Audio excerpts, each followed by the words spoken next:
तेरी बहन को हट बे। बुल्ली बोला शॉन टॉर्च बंद करो जल्दी वरना वो हमें देख लेगा।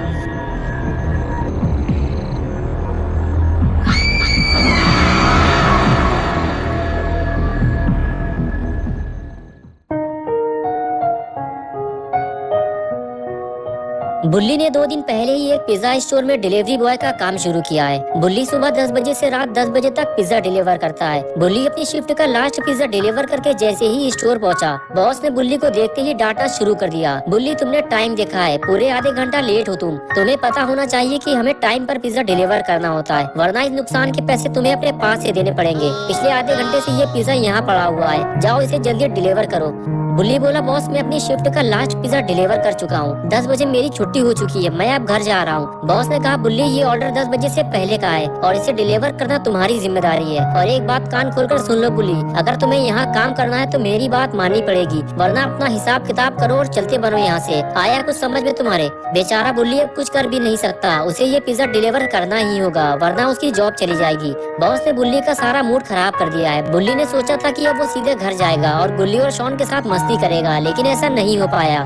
बुल्ली स्कूटर लेकर वहाँ से निकलने ही वाला था कि तभी बुल्ली को पीछे से किसी ने आवाज दी। बुल्ली ने जैसे ही पीछे पलट कर देखा तो उसका खराब मूड फिर से ठीक हो गया, क्योंकि अपना पॉटी बॉय शॉन बुल्ली को लेने के लिए पिज्जा स्टोर आया है। बुल्ली के पास पहुँचते ही शॉन ने बुल्ली से पूछा, बुल्ली तुमने तो कहा था 10 बजे तुम्हारी छुट्टी हो जाती है, लेकिन अभी 10:30 बज चुके हैं और तुम अभी भी पिज्जा की डिलीवरी कर रहे हो। बुल्ली बोला यार शॉन मैं अभी अपनी शिफ्ट का लास्ट पिज्जा डिलीवर करके आया हूँ, लेकिन बॉस ने मुझे ये 2 पिज्जा फिर से थमा दिया और बोला कि अगर मैंने उनकी बात नहीं मानी तो वो मुझे नौकरी से निकाल देंगे। चलो जल्दी से इस पिज्जा की डिलीवरी करके घर चलते हैं। ये कहकर बुल्ली और शॉन वहाँ से चले गए। रास्ते में शॉन ने कहा बुल्ली मैं भी तुम्हारे साथ काम करना चाहता हूँ, मेरे लिए अपने बॉस से बात करना। बुल्ली ने कहा नहीं शॉन, मेरा बॉस बहुत ही खड़ूस आदमी है, मैं खुद ये जॉब छोड़ने की सोच रहा हूँ। शॉन ने कहा ठीक है बुल्ली, अब तुम जहाँ भी काम करोगे मैं भी तुम्हारे साथ काम करूंगा। और इस तरह बातें करते हुए दोनों पुराने पुल के करीब पहुँचे। बुल्ली को उसी पुल के नीचे से जाना था, लेकिन तभी बुल्ली ने उस पुल के नीचे से आती हुई एक दर्द भरी आवाज सुनी और फौरन अपना स्कूटर रोक दिया। स्कूटर रुकते ही शॉन भी गाड़ी से नीचे उतर गया और बुल्ली से पूछने लगा, बुल्ली तुमने यहाँ स्कूटर क्यों रोक दिया? यहाँ आसपास तो कोई घर भी नहीं है, तो फिर तुम ये पिज्जा किसको देने वाले हो? बुल्ली ने कहा शॉन लगता है तुमने वो दर्द भरी आवाज नहीं सुनी जो मैंने सुनी है, और वो पुल के नीचे से आ रही थी, मुझे जाकर देखना होगा। और उसके बाद बुल्ली ने अपना स्कूटर बंद किया और धीरे धीरे आगे बढ़ने लगा।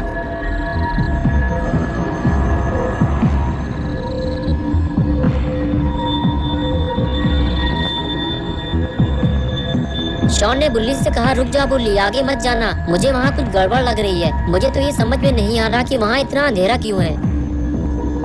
बुल्ली बोला चुप हो जाओ शॉन, उस पुल के नीचे कोई है, चिल्लाओ मत वरना लेने के देने पड़ जाएंगे। शॉन बोला मुझे लगता है वहाँ की लाइटें किसी ने जानबूझकर बंद की हैं।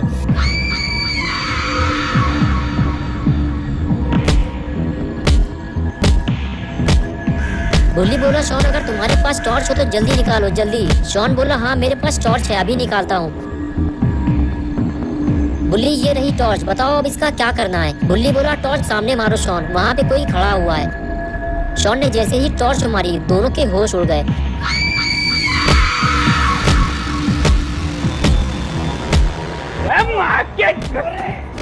तेरी बहन को हट बे। बुल्ली बोला शॉन टॉर्च बंद करो जल्दी वरना वो हमें देख लेगा।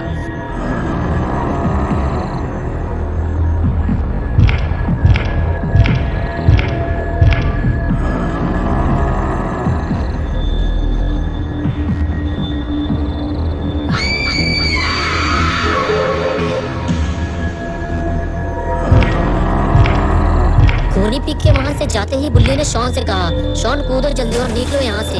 एक एक करके दोनों नीचे कूदे और वहाँ से जाने लगे।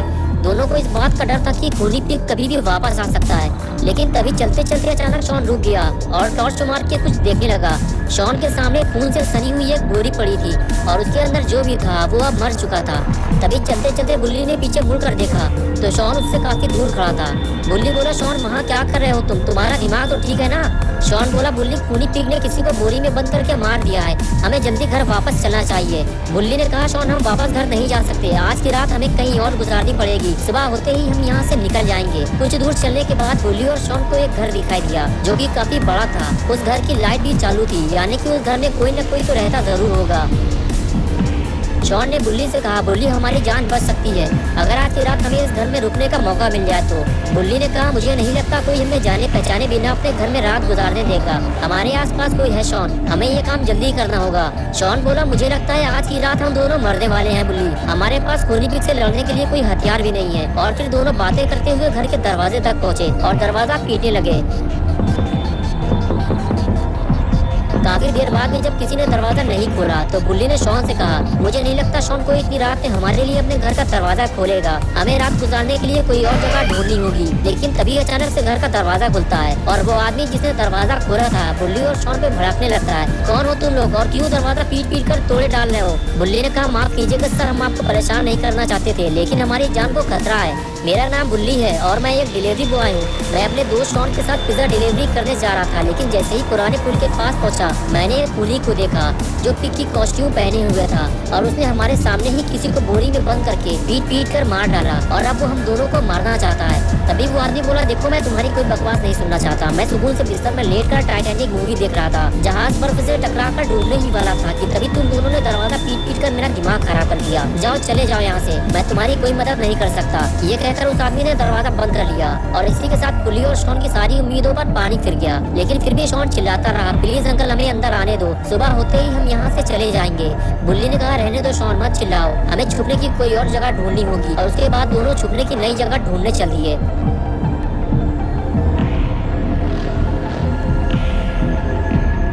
शॉन ने कहा, बुल्ली इस तरह हम कब तक मारे मारे फिरते रहेंगे? ऐसे तो हमें खूनी पिग आसानी से देख लेगा और हम मारे जाएंगे। बुल्ली बोला, नहीं शॉन, ऐसा कुछ नहीं होगा, खूनी पिग हमें इतनी आसानी से नहीं मार पाएगा। लेकिन ये आवाज कैसी है? शॉन बोला, बुल्ली लगता है खूनी पिग आ गया है, ये किसी के कूदने की आवाज थी। बुल्ली ने कहा, शॉन चलो यहाँ से, हमें यहाँ से हटना होगा, आओ मेरे पीछे। ये कहकर बुल्ली आगे चला गया और शॉन उसके पीछे पीछे। बुल्ली को लगा घर के पीछे उसे छुपने की कोई जगह मिल जाएगी और फिर खूनी पिग इन दोनों को ढूंढ नहीं पाएगा। लेकिन ऐसा नहीं हुआ, यहाँ छुपने की कोई जगह नहीं है। लेकिन तभी शॉन को खूनी पिग से लड़ने के लिए एक हथियार मिल गया। शॉन ने फौरन ये बात बुल्ली को बताई। बुल्ली ये देखकर खुश हो गया। बुल्ली बोला, चलो शॉन, हमें हथियार तो मिल गया है, अब चलकर छुपने की कोई जगह ढूंढते हैं। और उसके बाद दोनों वहाँ से जाने लगे। आगे बढ़ते हुए शॉन इधर उधर छुपने की जगह ढूंढ रहा था, लेकिन बुल्ली का ध्यान गैराज पर था। बुल्ली ने आगे बढ़कर गैराज का गेट खोलने की कोशिश की तो वो खुल गया। क्या बात है, आज की रात गुजारने का काम हो गया। बुल्ली ने कहा, शॉन आज की रात हम यही गुजारेंगे, आओ अंदर चलें। और उसके बाद दोनों गैराज के अंदर आ गए। बुल्ली ने जल्दी से गेट बंद किया और दोनों सुकून से बैठकर बातें करने लगे। धीरे धीरे दोनों का डर अब खत्म होने लगा था। लेकिन कुछ ही देर गुजरी थी कि तभी शॉन ने गेट के नीचे एक परछाई देखी और समझ गया आज कोई ना कोई तो मरने वाला है।